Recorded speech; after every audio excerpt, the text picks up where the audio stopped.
An gouvernement mɔgɔw ye communiqué bɔ communiqué min n'u y'a ta conseil des ministres la ko parti politique ni association fɛn fɛn bɛ politique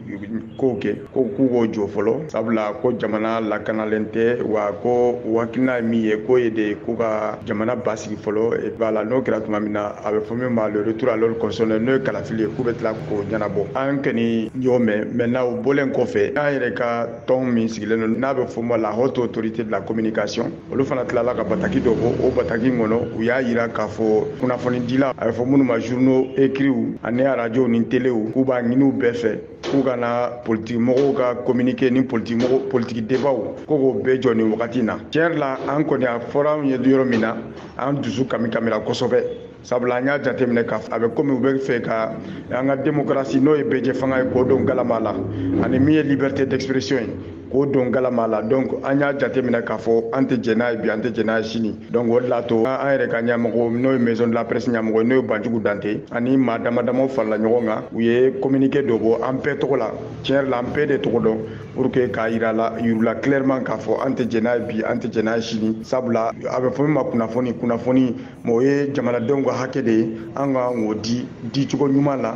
ka di cogo sanuman na pour que jamanadenw ka bɔ dibi la jamanadenw kunna ka fɔni. Nka e ka kunnafoni di so la aw yɛrɛ bɛ mun fɔ haki yɛrɛ ka sɛbɛnko na ka ɲɛsin aw ka baaradaw ma. Haki ye min kɛ tiɲɛ yɛrɛ la anw yɛrɛ ma faamuya parce que ni nin sugu kɛra hali n'a sɔrɔ faamaw de ye a ɲini aw fɛ k'a ka nin kɛ a tun ka kan u tun ka anw wele parce que n'aw bɔ u b'anw tɔgɔ de la u bɛ téléw ni radio ni journaux de tɔgɔ la tiɲɛ yɛrɛ la u tun kan ka wele k'a fɔ an ye ka